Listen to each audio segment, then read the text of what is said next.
Hello. Who's here?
That's yours, Colonel. Thank you. Mr. Fisher, another whiskey. Thank you. You can get me one, Kathleen.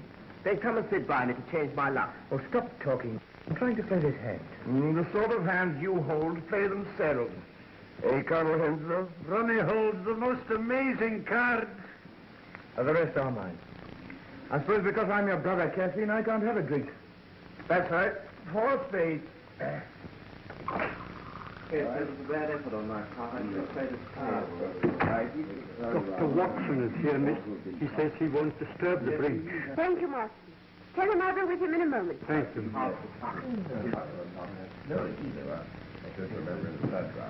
the king is you. Put him to me. But yes, dummy, of course, you had the opportunity of coming in. Well, now, what about Olive? 4 in one hand and 1 in the dummy at 81. Excuse me, sir. This was on the floor. Thanks.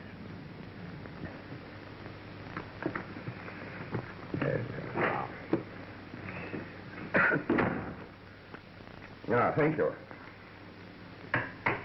My dear, I believe. Will you cut, Colonel? Come and sit by me, Kathleen. I can't leave Dr. Watson alone. I must go. Is that the Dr. Watson, the friend of Sherlock Holmes? Yes. Then you know Holmes? No. Dr. Watson has known us since Ronnie and I were kids. But we've never met Mr. Holmes. Yes. He's always too busy. I see. I've got 2 aces of spades. But we've used this pack before. Oh, I know. Marston found one on the floor. Yes, but how could he? And it must have dropped out here.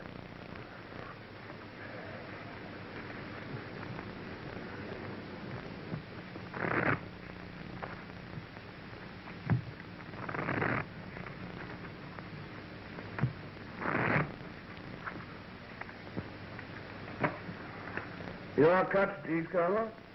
Cut for me, Ronnie. Well, Oh, don't go, Kathleen. I'll come and say good night to you all before I go to bed. I expect you'll all be at it till 3. Now, don't get up. I hope you all win.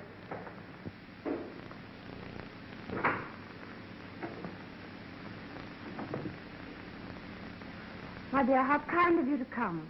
A summons from you comes before even a summons from Sherlock Holmes. It's sweet of you to say so, anyhow. Take off your coat and let me give you a drink. No, thanks. I can't stay. I came for a moment because you sent for me. Well, let's sit down for a minute.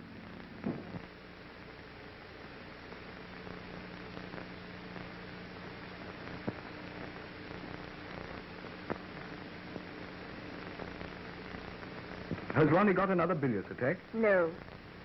It's nothing, really. I'm a bit worried. Kathleen, dear, won't you confide in me? It's about Ronnie. This gambling. You know, 6 months ago, we hadn't a shilling. You mean when your trustee absconded and shot himself? Yes. We were going to leave here. Ronnie was going to give up the diplomatic service. And then he began to play bridge for high stakes. But I always understood he was an exceedingly fine player. He is. But you can't always win. What do you mean?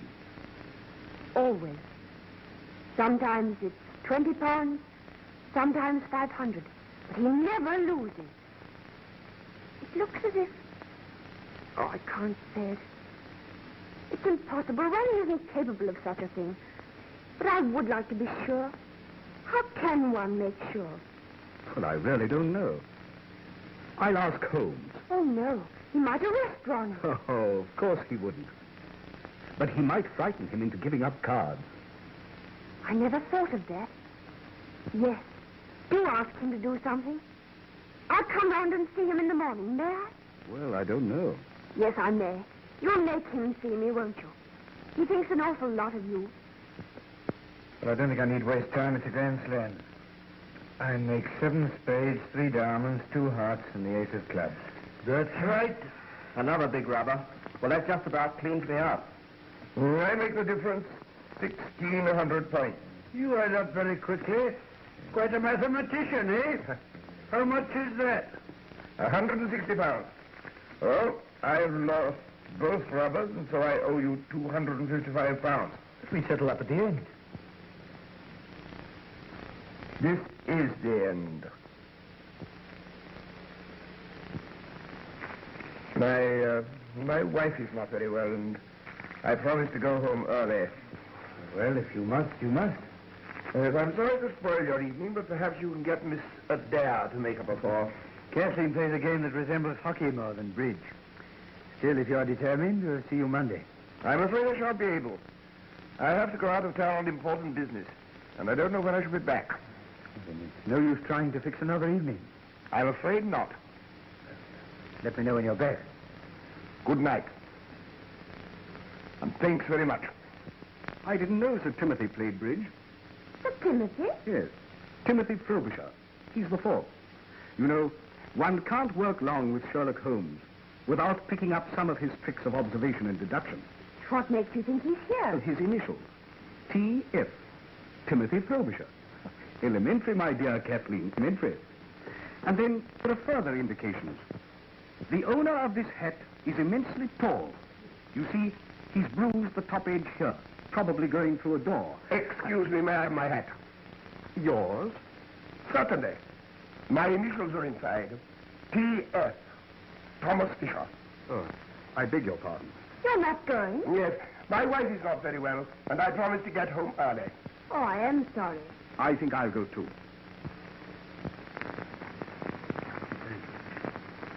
Well, good night, and thanks for playing. Sorry you had such rotten luck. See you Monday. Well, really, I think I better not.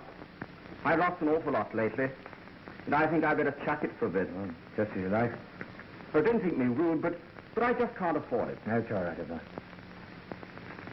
Good night, Colonel. Good night.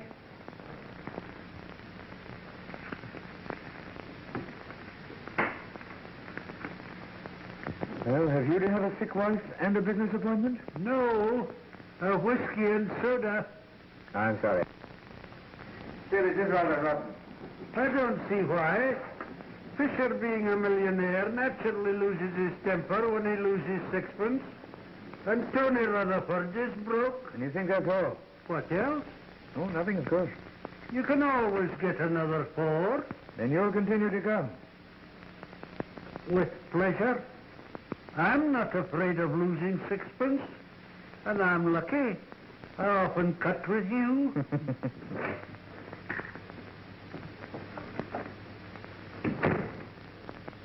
What's the matter with you all? Stopping so early. Well, Fisher had to go. And for once in my life, I'm going to have an early night. Then I'll see you out. Good night, Ronnie. Good night, Colonel.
Ronnie, you've got to tell me the truth. The truth? What do you mean? I've got to find out the truth. Terribly difficult thing, darling. Ronnie, stop. Trying to explain this ace of spades. Explain this. You know exactly what I mean. When Marston picked it up, you said it belonged to that press. It doesn't, and you know it. Well, it must belong to some other pack. A hidden duplicate pack. What the devil do you mean? How dare you suggest that God knows I don't want to suggest it. But we were wrong. Then you started playing bridge for high Look stakes. here, Kathleen. We've always been the best of pals. But if you're going to say things like that, Don't you see everything points to it? Oh, I don't believe it. I won't believe it. If I did, I'd rather put a bullet through your head than earn a brotherhood. Yes, Marston? Excuse me, sir. A note from the Foreign Office. Thanks. Who brought it? Mr. Missionary. Did he tell? No, sir. He said there would be no answer. Thanks. Shall you want anything else, sir? Not tonight, Marston. I shall want breakfast a bit earlier. The foreign craft may help us 9. Very good, sir. Good night, please. Good night, Marston. Good night, sir. Good night. Anything serious? Well, if you must know, they want me to go and see some German fellow in Hampstead who'll tell me some official secret which was probably published in last night's paper. Don't go, Ronnie. I've got to have this out with you. I can't believe. Ronnie.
What shall I do with Mr. Holmes's breakfast? Isn't he up yet? I ain't no sign of him. Hasn't even took in his shaving water. I do wish he'd be a bit more regular in his habits. Meals at all times of the day, just turn the house upside down. But you know, Mrs. Hudson, you always insist on keeping his meals for him. He never asks. Yes, but the poor man must eat sometimes. If I didn't see that he had a bite now and again, it'd have been in his grave years ago. I should go and bang on his door. Yes, sir. But sometimes when he's thinking out his problems, he's that cross when he's disturbed. He won't be this morning. He's rather good-tempered. And he doesn't want any breakfast.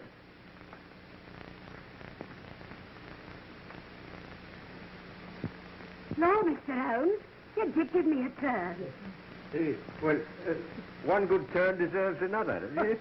What can I do for you? As to breakfast, sir. Oh, I've already breakfasted with the manager of the London and Commercial Bank. Oh, so they've sent for you for this. Are you sure I can't tempt you to a nice bit of addict? My dear Mrs. Hudson, you've always been a temptation to me, but addict, after a good breakfast, is not. No, you do carry on. It's a good job I don't take you serious. I'm perfectly serious. Jokes are not my strong point. Ask the doctor. I never see any of his. No. I've been wondering, my dear Watson, why you don't get the batteries of your car recharged. What do you mean? Well, you had great difficulty in getting your car to start last night. The batteries are run down. They are, but how did you know? You've a blister at the base of your fingers on the right hand. As you've not been sculling on the Serpentine this morning, I deduced that you've been cranking your car. That's rather wonderful. That's elementary, my dear Watson. Elementary. Oh, let me give you a hand. Thank you, sir. Can you lift that? Yes. And the cloth on the top, that's Yes, good. please. There you are. Thank you. You sure there's nothing else I can do for you? No, nothing, thank you. Oh, wait a minute. Let me give you a hand.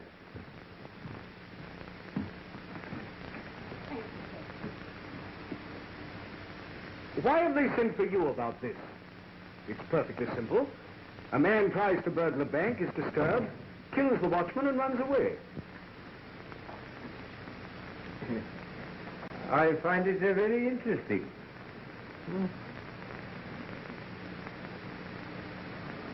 Have you ever heard of Professor Robert Moriarty? No. What's he got to do with it? Oh, he's to do with half the crimes the world over. He started as a mathematical professor, but ugly rumors gathered round him, and he resigned. Well, after that, he vanished for 10 years or so. I fancy he went abroad. Then he returned to England, and things began to happen. What thing? For a long time, I've been conscious of some power, a deep organization which stands in the way of the law. Once he made a slip, and I was able to deduce that behind that power was Moriarty. But he recovered himself, and I could prove nothing. He has hundreds of agents, none of whom have ever seen him. Sometimes an agent is caught. But the man who plans most of the crimes that are committed is never caught, never even suspected.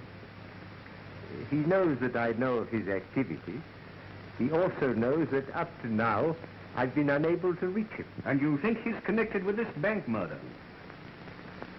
I think it highly probable. Yes? Yes, come in. Inspector Lestrade, to see you, Oh, sir. Lestrade. Anything fresh?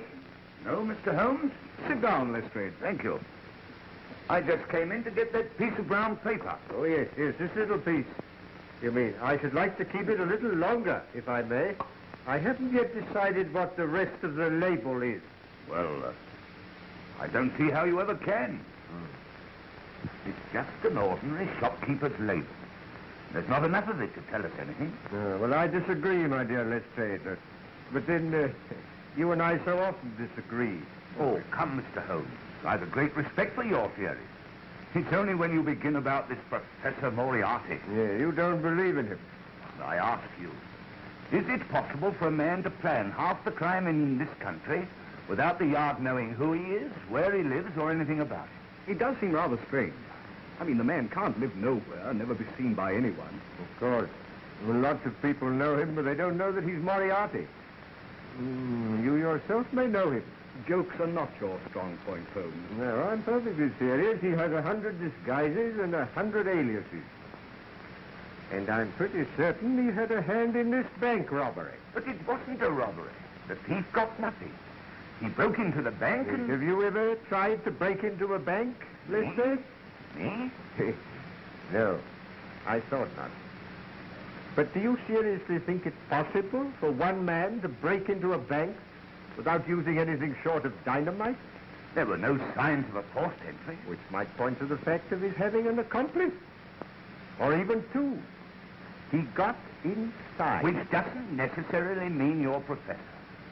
The man was interrupted by the watchman, killed him, got frightened and bolted. And yet, inside the safe, we found this piece of brown paper. 3 people swear it was not there when the safe was shut last night. Then he was inside when he was disturbed. Or before he went inside. He had this paper wrapped round something. You'll observe that this end here is slightly torn and there is a blood stain on it. I therefore deduce that the struggle with the watchman took place first, and he then took his parcel into the safe. Oh, it won't work, Mr. Holmes. It won't work. There was £70,000 of note in the vault. Not one of them is missing. How true. How true. But if you remember, a fortnight ago, an almost similar thing occurred in Berlin. In Berlin? Yes. You should read your Berliner Tageblatt, my dear Lestrade. The strong room of the Reichsbank was entered. The watchman was laid out, happily not killed, and nothing was removed. Very strange, Mr. Holmes. Very strange indeed. It looks almost as if there was a connection. I should like time to think it out a bit. When can I have that piece of brown paper? I'll let you have it this evening. In the meantime, would you be good enough to warn all foreign customs officials to be on the lookout for a very large quantity of English banknotes which will be smuggled through in ordinary luggage? What do you think? I think it would be a wise precaution. Very good, Mr. Holmes. I'll get back to the yard now and put the matter in hand. Good morning, gentlemen.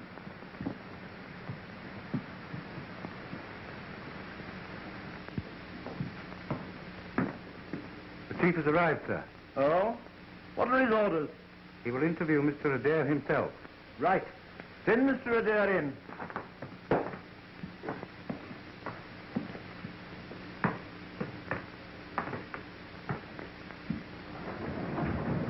What the devil's the meaning of this?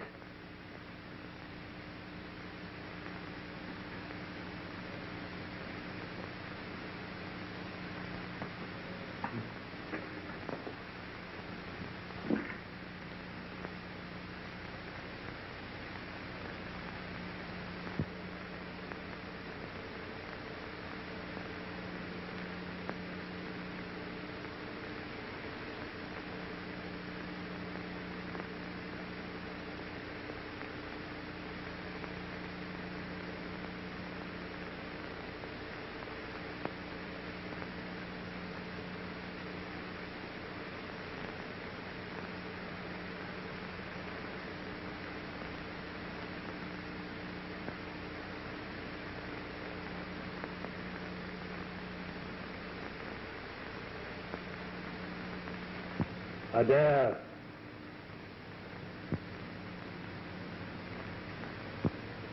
Adair.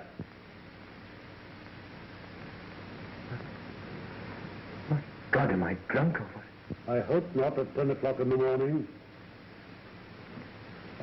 What's all this about? I was seized in a car, blindfolded, and driven half round London. I apologize for that. It was just a slight precaution. And you must forgive me concealing my identity behind the sleeping cardinal. Please sit down.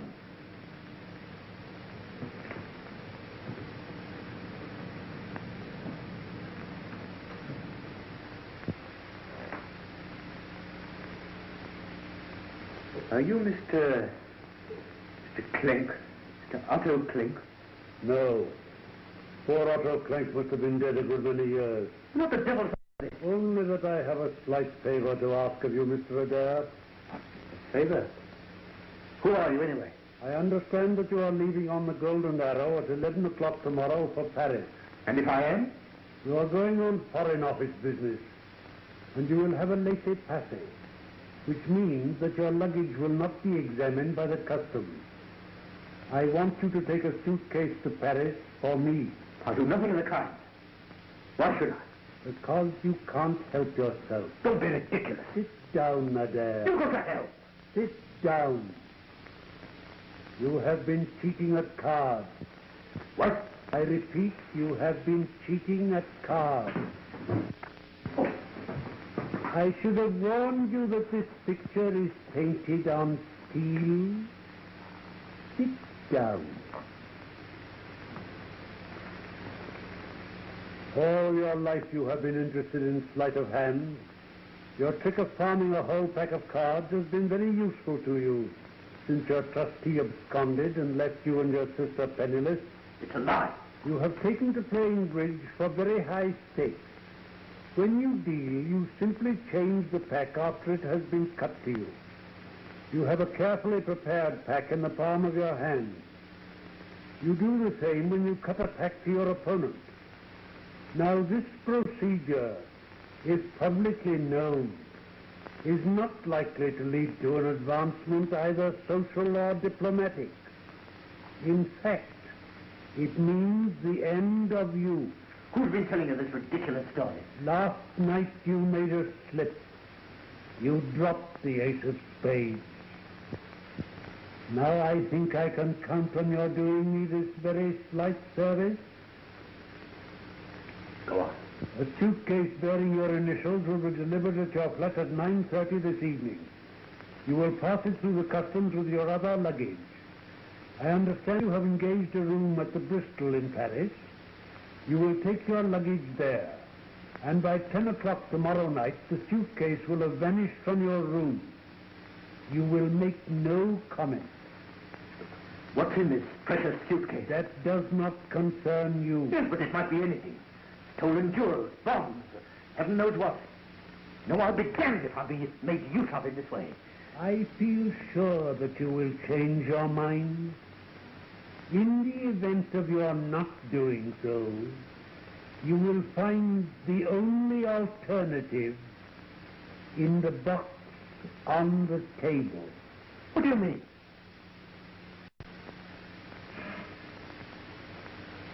Here. Come back, whoever you are. What do you mean?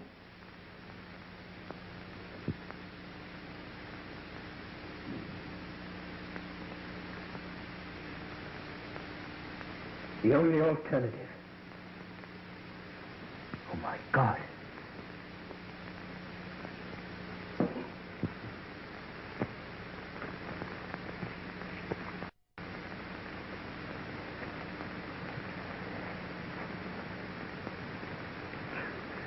What are you trying to do? I'm trying to see how many Bank of England notes will go into a parcel of this size.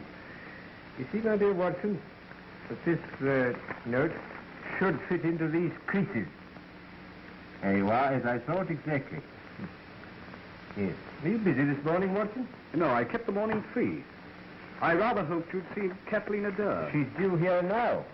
I sent her a note on the way home from the bank. Oh, that's very kind of you. Then you'll have a talk to Ronnie. No, I want to talk about it. He's in the diplomatic service, isn't he? Yes. And what's that got to do with it? What's got to do with what, Watson? Come in. Mr. Dare to see you, sir. How wonderful of you to have managed it. It's terribly kind of you to see me. Not at all. Won't you sit down?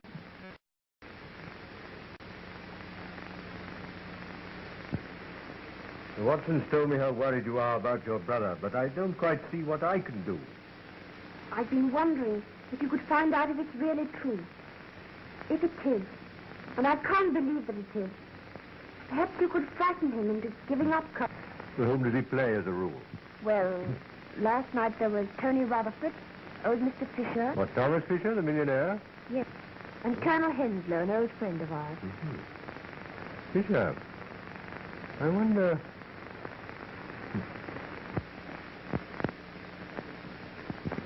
Forgive me, Mrs. Dare, but does your brother travel at all on official business? Quite a lot. In fact, he's off to Paris tomorrow. Ah, I thought so. How long has he known that he would be going tomorrow? 3 or 4 days, I think. Where is your brother at the moment? I don't know. At the Foreign Office by now, I should think. He went out early this morning. They sent a car for him. Oh, do you happen to know where he had to go? I think he said Hampstead. I know it wasn't far. He should be back at the office by now. Yes. Yes. They think a great deal of your brother at the Foreign Office. They used to. But lately he's been playing so much bridge. I'm afraid he's been neglecting his work. Yes, that's a pity. Yes, I wonder if you'd be good enough to ask your brother to come and see me this afternoon. Of course. I'll go round to the Foreign Office now. Oh. I might just take him. Why not telephone? He hates being rung up there, and I couldn't explain on the telephone. What shall I do if I miss him? Well, when will you be seeing him? Tonight. He's dining out, and he's bound to come in to dress. Very well. In that case, would you be good enough to ask him to come and see me in the morning before he starts? That's awfully kind of you. Don't mention bridge to it. As a matter of fact, I shall not say a word on that subject myself, but you may rest assured that after he has seen me, he will never gamble again. I can't tell you how grateful I am. Not at all. But I am grateful to you.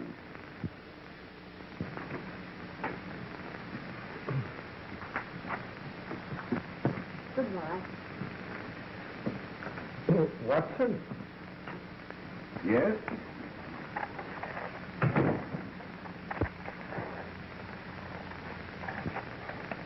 What's all this mean, Holmes? Means, my dear Watson, that the Foreign Office doesn't send a car to take a very unimportant young man to Hampstead.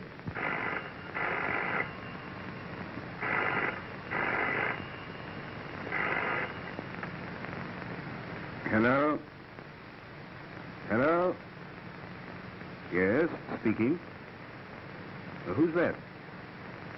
Mrs. Smith. I seem to know that name. Mrs. Annie Smith. Oh, Mrs. Tallboys put you on to me. I don't think I know a Mrs. Tallboys. Huh? No, you're quite right. It doesn't matter. Well, you think it's appendicitis? Oh, what's the address? Would you mind taking this down, Holmes? 1006 Pentonville Road. Yes. Yes, I'll come at once. I'll take a taxi. Goodbye. Here's the address. I've added a note which I want you to read when you've found the taxi. What's it about? You read it when you've found the taxi. I hope your friend, Mrs. Tallboy's friend, is not as bad as she thinks.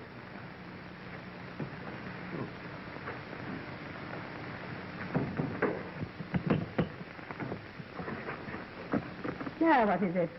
Please, Mother says, can I have Paul's pajamas? They've blown us our line into your backyard. You've no right to hang out your washing and your what-nots in a respectable neighborhood like this. Mother said if you started carrying on about the washing, I wasn't to stand on with your lips. Your mother said that? Yes, she did. Well, I've never had such impudence in all my born days. You go and I'll give your mother lip. You wait. Mother said I was to take back the pajamas and not to talk to you. She doesn't think you're respectable. What's that? She says it's disgraceful, a widow living in a house full of nothing but men. Oh, you wait a minute. I'll give her respectable. Go on up it. Go on up you go. Oh, my word, respectable.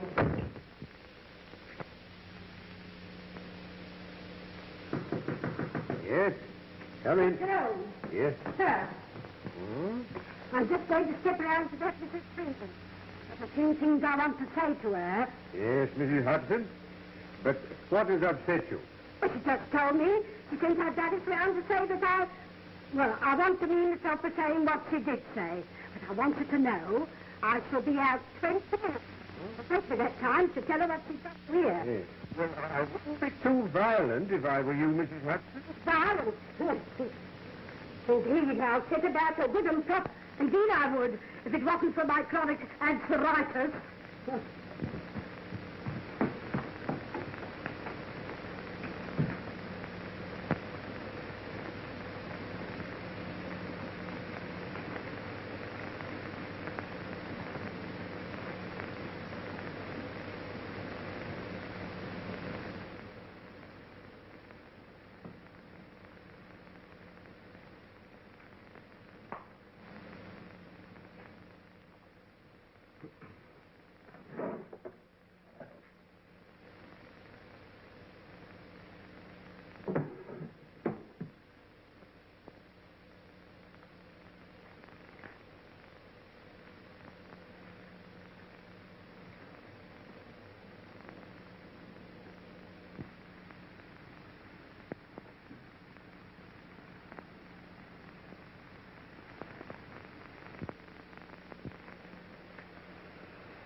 Come in, Professor.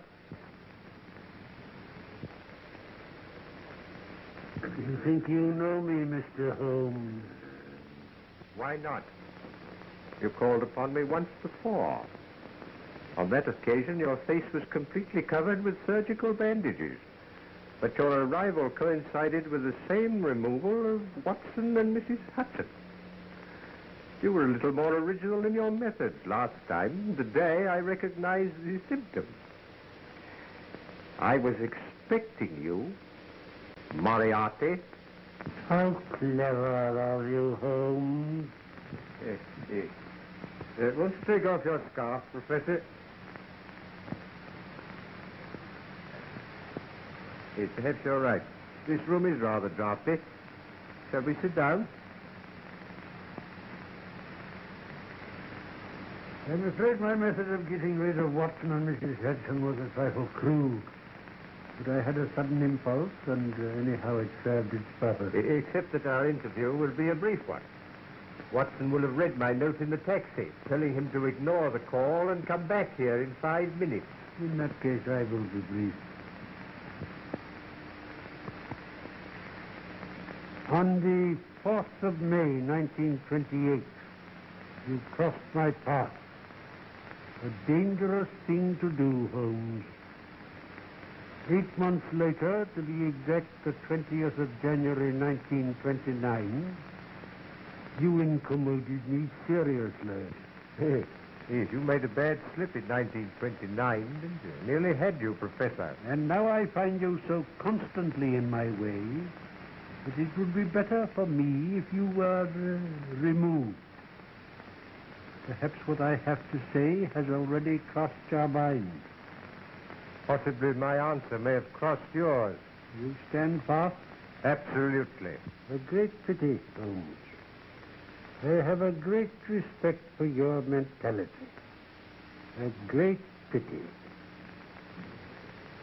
You're getting in the way of a great organization, the full extent of which even you, with all your cleverness, cannot realize. You wish to put me in the dock. You never will. If you destroy me, rest assured I shall do as much for you. That's very interesting, Professor, but your 5 minutes are up. I fancy I hear the arrival of Watson. May I offer you a piece of advice? Never give way to sudden impulses. They're even more dangerous to you than I am. I read your note, Holmes. I beg your pardon. Did you come to see me? Your friend is in great danger.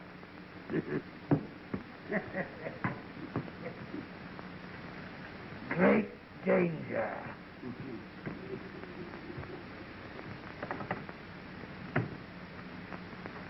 What's the matter with him? It is the draft, Watson. He's feeling the draft very badly at this moment. But who was it? Well, that was Mrs. Smith of 1006 Pentonville. Mrs.? Or shall we say, Professor. Oh, the mythical Moriarty. What does he look like? Well, I know no more than you do. Except that the first molar in the left side of the upper jaw is very badly filled with gold. Have you a mathematical mind, Watson? I think so, fairly. Ah. Well, never give way to sudden impulses. They're not good for mathematicians. Moriarty has made the worst slip he's made since January 1929. You mean you think you found out how to get him? No. No, I found out where he gets his boots. I wish you'd be serious. The professor's boots are made by Mr. J.J. Godfrey, bootmaker. Here we are. 502 Pont Street, Southwest 1. Godfrey, Pont Street? Yes. But that's where I have mine made. You do surprise me. But Godfrey's a perfectly respectable tradesman with a high-class clientele. Well, obviously. Obviously, you and Moriarty. You share a bootmaker with the professor. And for all I know, he may be a great friend of yours. Oh, really?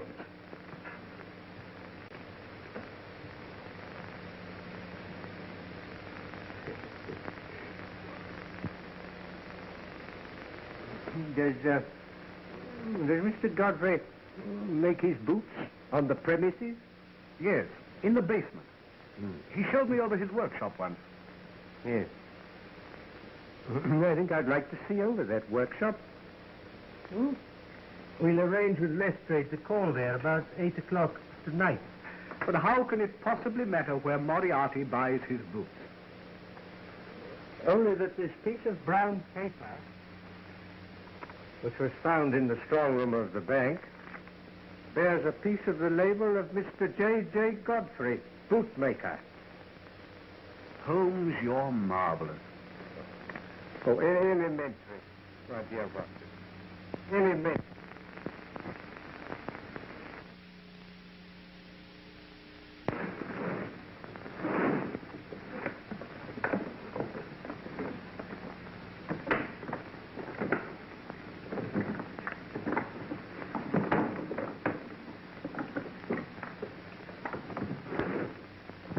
Well, that's that. Now what am I to do with it? You will be at Down Street Tube Station at 9 o'clock precisely. You'll take the suitcase with you. Oh, it's all right. There's heaps of time. It isn't 8 o'clock yet. In the main entrance, you'll see a man with a scar on his left temple. He will take the suitcase from you. Yes, sir. The keys? Hello, sir. Looks a good bit of work. Yes, sir. I'm a good workman. Moran, Oh, Chief's here. I have just been informed that Inspector Lestrade has left Scotland Yard in a powerful car with police constables number 47, 54 and 83, all of the C Division. They will doubtless call for Sherlock Holmes and that great detective, Dr. Watson. Don't attempt to hide the suitcase. It would look suspicious. And see that everything is tidy. If the police detain you, I have arranged for someone else to take the suitcase. Don't talk, and then come in here, Moran. You heard? Yes, sir.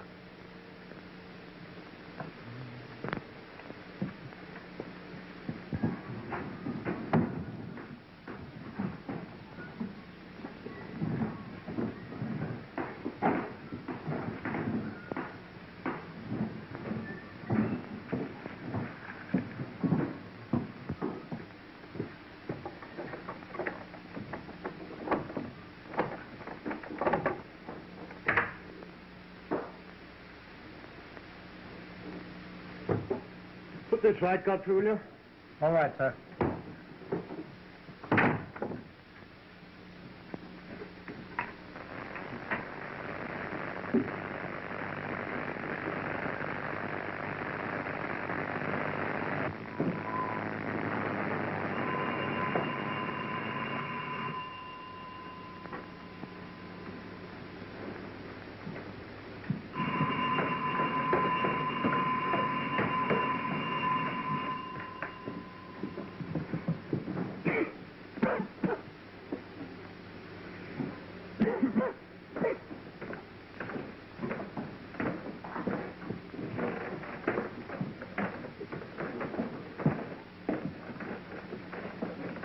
Which of you is Mr. Godfrey? I am. There's my search warrant. Search warrant? Well, what are you searching for? You'll know when I've found it. Why? If it isn't Dr. Watson. Hope the last pair of shoes I made it was satisfactory. Oh, I see you're wearing them now. Yes, quite thanks. I say, Holmes, this does seem rather absurd. You know, Godfrey's made my shoes for years. Yes, your shoe last is in that cupboard over there now. Over there? Yes. I'll go and find it. I suppose, Godfrey, you know what we've come for. I haven't the slightest idea.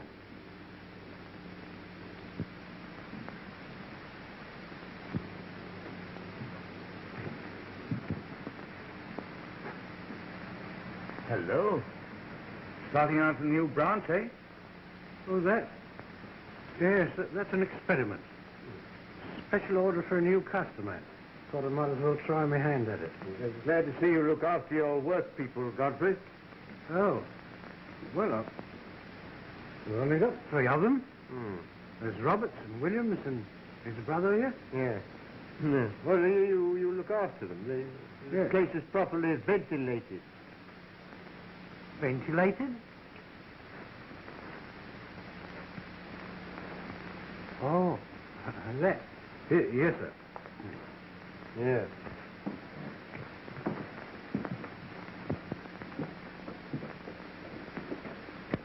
Oh, yes. A ventilator.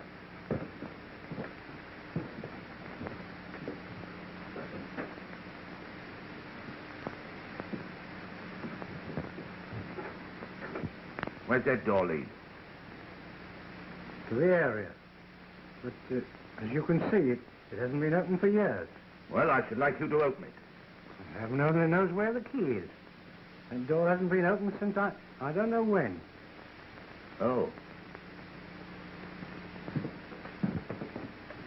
Godfrey, this is a curious looking... What do you use for? It's used for special work. Oh.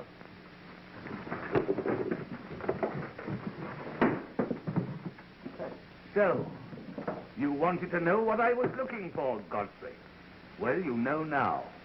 I was looking for a press that made perfect Bank of England notes. Take them all away.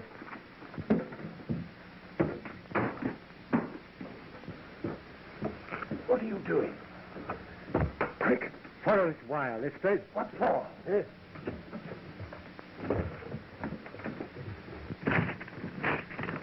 Oh, quick, Lestrade, help me get this door down. What?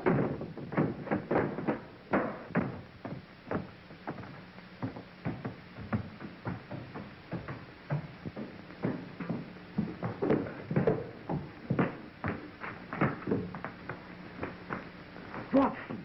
Damn.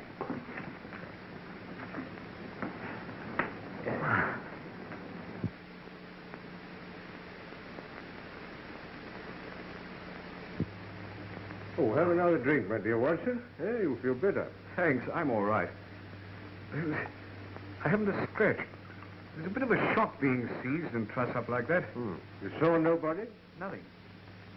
I was standing in the cupboard, and the shelves swung round. I was seized from behind and blindfolded. Well, anyway, we've done a good night's work.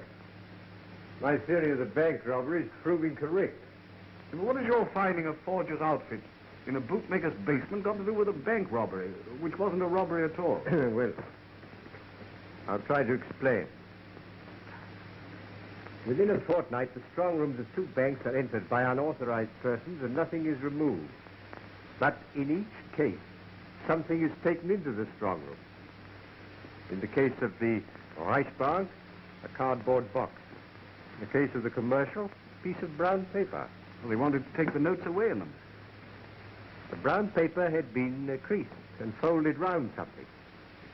Well? Mr. Godfrey's printing press makes perfect Bank of England notes. Now, supposing they have an accomplice who gives them the numbers of the notes in stock. They make duplicates. Probably perfect duplicates if my friend Moriarty has anything to do with it. They change these for the real ones. Now, the forgeries have to arrive at the bank uncreased and spotless. Hence the brown paper. The real ones can be taken away anyhow, stuffed in the pockets, anything.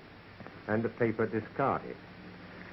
The robbery will not be discovered until two notes of the same number arrive at the Bank of England. And the longer that event is postponed, the better. So what does my learned friend do?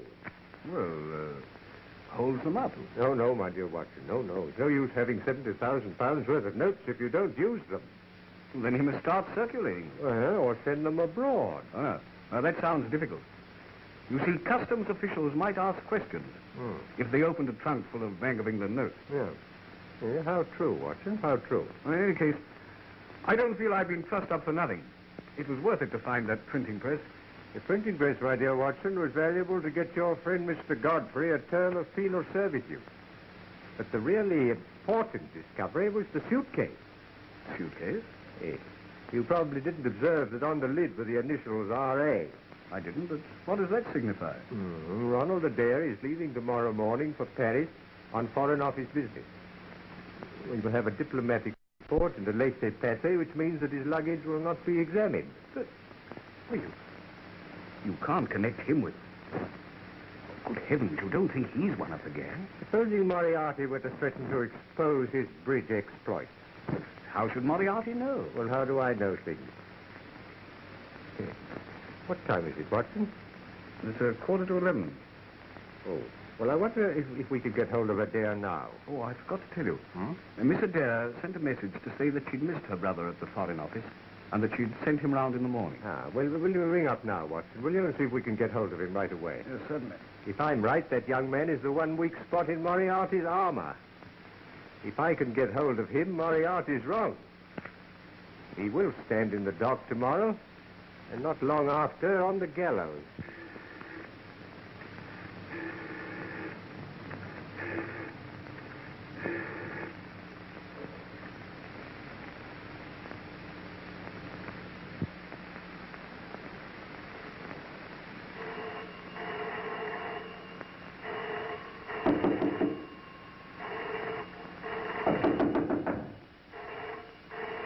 Who's there? Who's there?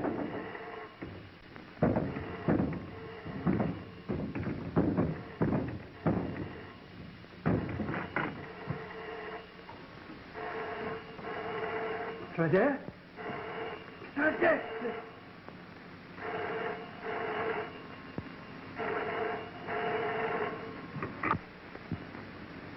Hello. Yes. Yes. You can't, sir. You can't. He's killed. Yes, I've just found him shot through the head. Is it usual for you to go to bed as early as 10 o'clock? Yes, sir. When there's no company. And you heard nothing at all? No, sir. You see, our bedrooms are all at the back of the building. Completely cut off from the rest of the flat. I see. Yes, sir. Thank you. Would you send a butler to me? Yes, sir. You can go too. But surely, Lestrade, considering what I've told you about the bridge party, it was obviously a case of suicide. Then where is the revolver? Well, he must have thrown it out of the window. Well, the bullet didn't penetrate the brain. He may have been conscious for a few seconds after the shot. And his fireplace shows that he'd been burning his correspondence. A good deal of correspondence. Then what about the letter he was writing? I can't make that out. The sleeping cardinal forced me to... I can't think what it means. Oh, Mr. Holmes. Would you care to examine the servants? The cook and the housemaid neither saw nor heard anything. No, Lestrade. No. You carry on. No, I'll just amuse myself. We found this on the table in front of him. The sleeping cardinal. The sleeping cardinal, now. Where have I heard that name before?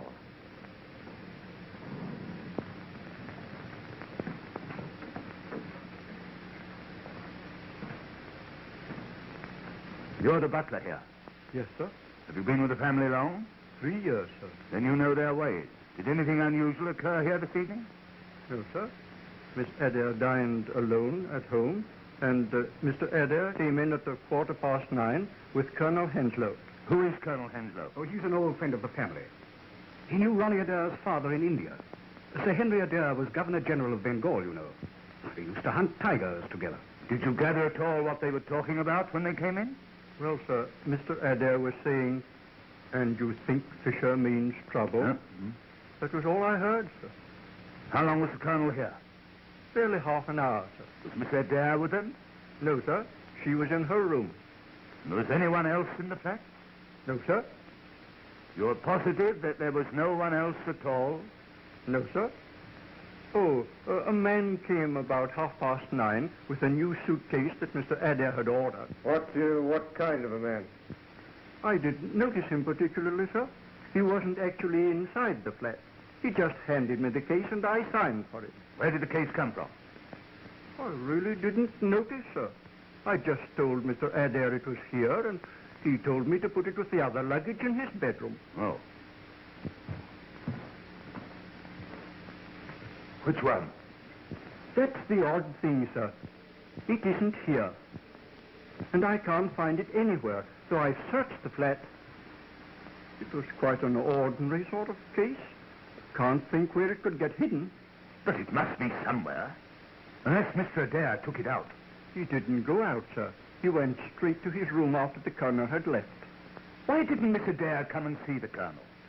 Wasn't she friendly with him? Oh, yes, sir. She was quite friendly with him. Wasn't she friendly with her brother? They were devoted to each other. They was, sir. But there was a bit of a shindy last night, sir. Well, she never mentioned anything about it to me. No, sir. It was after you and the other gentleman had left. I can't think it was a serious quarrel. I beg pardon, sir. It was. I brought in a note for Mr. Adair, and I don't think they heard me come in. What were they saying? Well, sir, Miss Adair was very excited, and she said, "I'd rather put a bullet through your head than own a brother who..." And then she saw me and stopped. Directly afterwards, Mr. Adair left the room. And tonight, how did you know he'd been killed? The phone bell was ringing in this room, which was locked, and I got no answer to my knocking. What did you do? I broke down the door. And then I found Mr. Adair in that chair, lying across the table, dead, and the window open. How long had he been in his room? About half an hour, sir. And you heard nothing? Not a sound, sir. And I was in my pantry, which is on this side of the flat. Thank you, Master. Would you ask Mr. Dare to come here? Yes. I think if I were you, I should see Colonel Henslow first. I understand he's with Miss Adair. And after all, he was the last person to see Adair alive. Yes. Will you ask the Colonel to come here? Very good. Well, that disposes of your suicide theory. What do you mean? You're not suggesting that Miss Adair... At any rate, she threatened. But the door was locked on the inside. Ah, Colonel. I don't think you know Inspector Lestrade. And my friend Sherlock Holmes. Delighted to meet two such famous people. I also am delighted to meet such a distinguished big game hunter. My hunting days are over. Yes, yes. There must be a great trial to you, of all people. Was it the war? No, a tiger mauled my arm. It turned septic and had to be taken off at the shoulder. I'm lucky to be alive at all. Yes, I'm immensely ignorant about tiger hunting. Tell me, you go out on elephants with beaters, don't you? Pardon me, Mr. Holmes, but I must ask the Colonel a few questions. Yes, all right, just a minute. I'm very interested in tiger hunting. Well, elephants and beaters are used when royalty and rajas hunt tigers, but they're expensive. Oh, very. You can always tether a goat and wait till the tiger comes for it. Really, Mr. Holmes, I'm pressed for time, and I must ask the Colonel a few questions. Yeah, well, fire ahead, Lester, fire ahead. You were the last to see the deceased alive. Yes, he's been very nervous since last night. He came round this evening and asked me to come back with him for a chat. I suppose you all know what's happened at the bridge party. Yes? One of the players looked like being unpleasant, and Adair wanted my advice. And what was your advice? To do nothing at all. Even if it were true, nobody could prove it. And he was less worried when you left? I think he was, a little. I understand the new suitcase was brought to the house last night. Were you there when it arrived? I believe so. I never saw it, but I heard Ronnie tell Marson to take it into his bedroom. What time did you leave? About 9:45. And within 3/4 of an hour, he was found dead. Surely it's obvious he shot himself. I disagree, my dear Watson. He was murdered. Of course. You don't really think so? Yes, my dear Colonel. I'm certain of it. And what is more, I'm sure you'll all be glad to hear that within 24 hours, I shall not only be in a position to prove it, but I shall have the murderer under lock and key. I'm delighted to hear it. Not that it can bring the poor lad back. You know, Ronnie, with all his faults, was extraordinarily lovable. I feel rather as if I had lost a son. Thank you, Colonel Henslow. I shan't need you anymore. Would you mind asking Mr. Dare to come to me a moment? Certainly. Goodbye, Mr. Holmes. Goodbye, Colonel.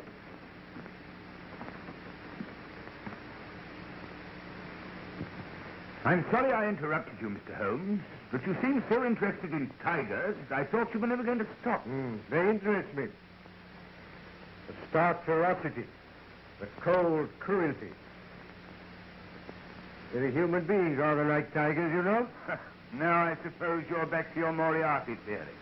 You're not going to try and tell me that this is his handiwork? Well, who knows? That man has become an obsession with him. He is. He is. Mr. Dare, I want to offer you my very sincere sympathy. It was a ghastly shock to me. I can imagine what it must have been to you. I won't keep you a minute, Mr. Dare. Won't you sit down?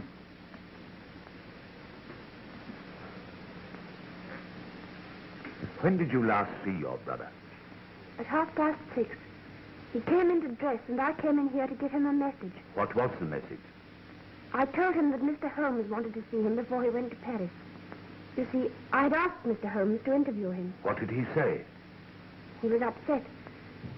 In fact, we had rather a quarrel about it. Another quarrel? You had one the night before. Yes, but this was not so serious. He was merely annoyed that I had spoken to Mr. Holmes. He was very annoyed? Well, rather. He seemed more frightened than annoyed. I couldn't understand. And so you quarreled again? Well, yes. He said I had no business to interfere in his affairs. And did you again threaten to shoot him? Shoot him? What do you mean? The night before, your butler heard you threatening him. Oh, no. I never did anything of the kind. I shoot Ronnie. You said you would rather put a bullet through his head than own a brother who... Oh, that was only a figure of speech. I was A accusing him of most something. unfortunate figure of speech, considering that within 24 hours he was found with a bullet through his head. But you don't think that No, I... miss. But I must ask you to come along with me after I've finished my investigation. I say, Lestrade, this is grotesque. Holmes, listen. Here's Lestrade suggesting that Mr. Dare... No, Dr. Watson, I didn't.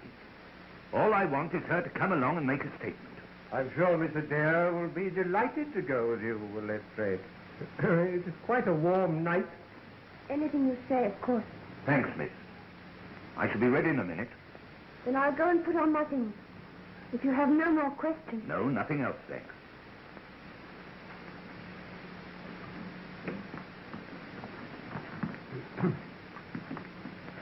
This is outrageous. Well, Mr. Holmes, what do you think? It's really remarkable how many varieties of trees there are in these London parks. Have you ever noticed what remarkably fine specimens? Really, Mr. Holmes, you're a most extraordinary man. In the middle of an investigation like this, you begin talking about trees. Holmes, you've heard Lestrade's ghastly accusation. Surely it was suicide. He burned his correspondence. I don't think he did. These are the ashes of, I should say, at least a dozen packs of playing cards. Because he was afraid Fisher was going to expose him. My dear Watson, as I've already told you, this was murder. And it was committed from outside this room. What? Shot through the keyhole. Ronald Adair burnt those playing cards, and they caused a great deal of smoke. He opened the window and sat down to write that confession. And the moment he sat down, he was shot from outside. But how? From this height, you can hardly see the street. He would have had to have been hanging out of the window. And he wasn't. He was sitting in that chair. And you're suggesting that somebody stood in the middle of Park Lane between 10 and 1/2 and fired a rifle? It would have had to have been a rifle to carry as far as this. And that nobody saw or heard anything, though there must have been hundreds of passers-by. Passers-by there undoubtedly were. But as you've doubtless already ascertained, there were no police about. I beg your pardon, Mr. Holmes. There are always police about. There were a couple on point duty at Turnip Gate. I find on inquiry that 3 separate disturbances occurred at precisely 10:15 in this neighborhood tonight. A lot of roughs who are not accustomed to frequent the public house round the corner refused to leave and were ejected by the police. A young woman drove a car into a lorry about 100 yards up the road, and there was a false alarm of fire in Harford Street. It's curious that all these things should have been absolutely simultaneous. But even supposing the police were occupied, you can't stand and fire a rifle into a Park Lane window without somebody having seen and heard something. How true. Do you know a hornbeam when you see one? A hornbeam? There are some remarkably fine specimens in the park. What is a hornbeam? The Latin name is carpinus. They're common in the temperate zones of Asia and some parts of southern England.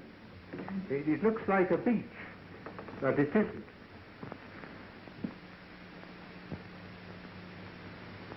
You know, Dr. Watson, in spite of the fact that I've known Holmes for some years, I sometimes wonder if he's all there.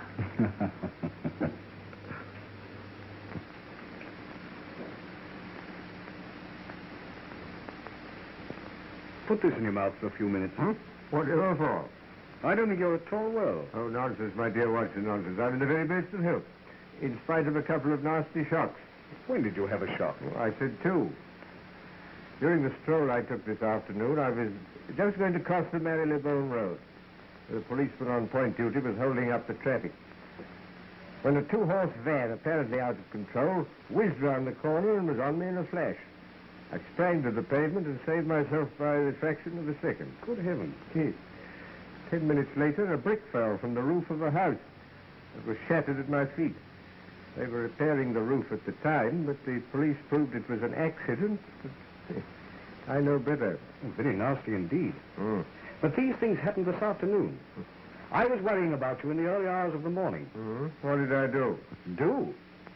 In the middle of a terribly serious conversation, you started talking about trees in the park and the difference between a hornbeam and a beech, altogether disconnected. And I thought a little delirious. Yes. Now, I did ramble a bit, didn't I? And I'm sorry you made what Lestrade called a bombastic statement. Mm-hmm. That within 24 hours, 12 of which, by the way, have already gone, you would have the murderer. It wasn't at all like you, Holmes. No. No, you did look as if I were very ill, didn't it? It gives Lestrade such a chance to crow. He thinks he's done a frightful lot and you nothing. Mm-hmm. He's disposed of my suicide theory and made an arrest. Who? I wonder he hasn't arrested you or Mrs. Hudson. And he never stops talking about this mythical Moriarty. Now listen, my dear Watson. I have established to my own satisfaction that in both the Reichsbank and the commercial bank cases, forged notes were substituted for real ones. No? I have also established to my own satisfaction, and through the missing suitcase, that Ronald Adair was to have taken those English notes to Paris. And the same brain that planned that scheme planned the removal of Ronald Adair. But why should they remove their means of getting the notes safely out of the country? Because Ronald Adair refused at the last minute. Why should he? He was still open to exposure as a cheat. That's what frightened him. Yes, yeah, but I frightened him still more.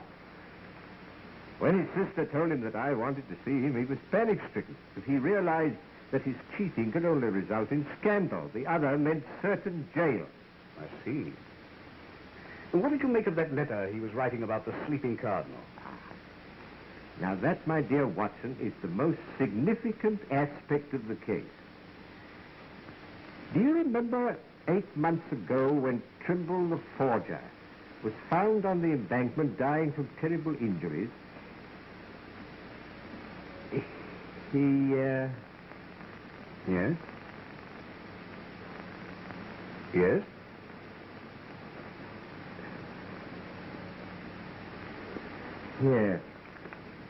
Yes, yes. Now, we mustn't forget your appointment. Appointment? Yes, it's necessary for me to remain alone a little while. So you, my dear Watson, are going to Euston. Euston? Whatever for?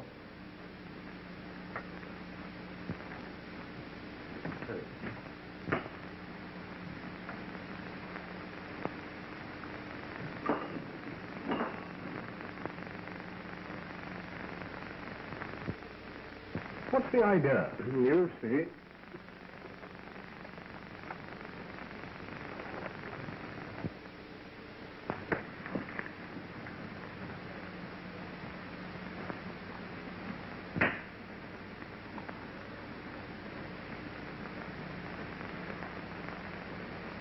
You're going to have a busy night.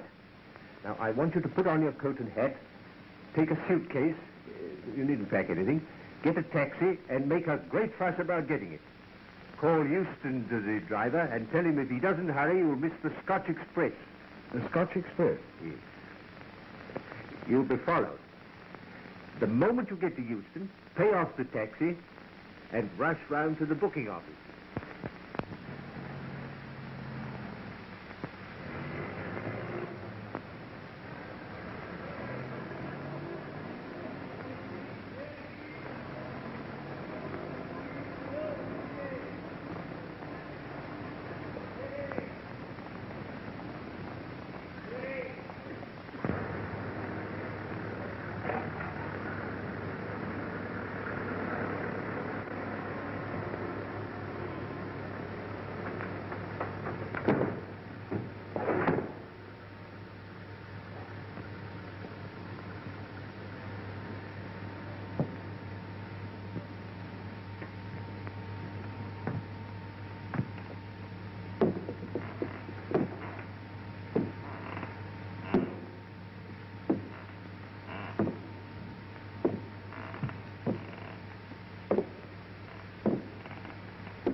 Really, Mr. Holmes, this is a bit too thick.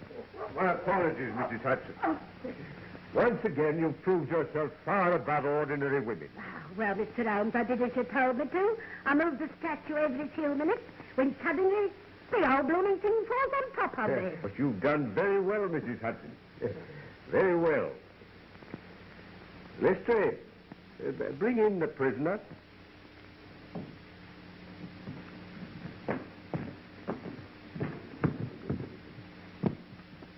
Oh, may I see that, Lestrade? Take that. That's an admirable and unique weapon. Absolutely noiseless. And of tremendous power. Crikey. I knew von Herder, the German mechanic who constructed it, to the order of Professor Moriarty. I've known of its existence for some time, but I've never handled it before. Ah, Watson, I've just been murdered. Yes. Perhaps you'd like to see who my assailant is. As I thought. But Holmes, that's Colonel Henslow. And what are you charging me with? Why, for the attempted murder of Sherlock Holmes, of course. No, Lestrade. I shall not appear in this.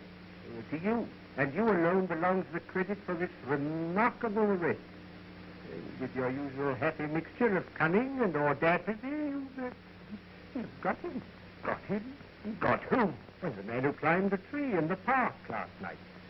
A hornbeam, to be correct, and shot Ronald Adair through the open window of this flat in Park Lane. Has it occurred to you, Mr. Holmes, that it must be rather difficult to climb a tree and shoot anyone when one only has one arm? Ah, yes, I'd forgotten. Your left arm must be causing you great inconvenience. Yes. Lestrade, I wonder if you'd be good enough to free it for the Colonel. Hello? What's the game? Let me introduce you to Professor Robert Moriarty. The mythical Moriarty, my obsession. I warned you when you called upon me yesterday that sudden impulses were dangerous. I observed that the first molar in your left upper jaw was very badly filled with gold. And when Colonel Henslow was feeling as if he'd lost the sun, I observed the same bad workmanship in the same tooth. You clever, cunning swine. You think you've got me in your safe, but you're up against an organization, Holmes. They'll get you. They'll destroy you. I might even do it myself.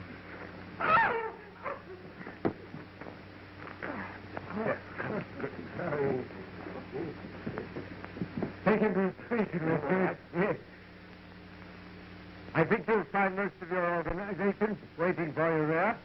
Also a brand new ceding £70,000 of good English banknotes. Take him away. We shall meet again, Mr. Holmes. And next time... Come on. You're all right. I am, except my feelings and my tie, which is entirely disorganized. Well, we proved our Moriarty's theory, all right, Mr. Holmes. It's not easy to throw dust in your eyes, my dear Lestrade. Doesn't do to trifle with Scotland Yard. Quite true, Mr. Holmes. Quite true. Well, now, Watson, what about a drink?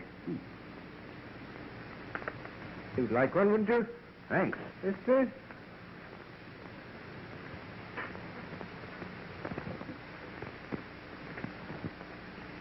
I can't think how you managed to discover these things, Holmes. I saw nothing that could have put you on the track of the murderer. On the contrary, my dear Watson, you've seen everything. Except the tree, which I told you about, but you were unable to make the necessary deductions. I knew about the existence of that air gun. I found evidence that the tree opposite the flat had been climbed. By issuing a threat in front of Colonel Henslow, I made certain that during the 24 hours he tried to silence me as he silenced Adair. Hence your little trip to Euston, Watson, and my placing a bust of myself in the window, which Mrs. Hudson moved occasionally to make it appear lifelike. I knew that Moriarty couldn't resist such an opportunity. But what gave you the idea, Mr. Holmes? Colonel Henslow himself. Yes, in the conversation I had with him, the irrelevant one about tigers, Watson. You can always tether a goat as a bait and wait till the tiger comes. Oh. But what about the sleeping cardinal? Godfrey's made a stake to the sleeping cardinal. It's the painting in the room in which you were tied up, Watson, and through which Moriarty used to speak unseen by his dupes. And I've only one regret, that the bust of myself by Angelo Palazzini has been irretrievably ruined.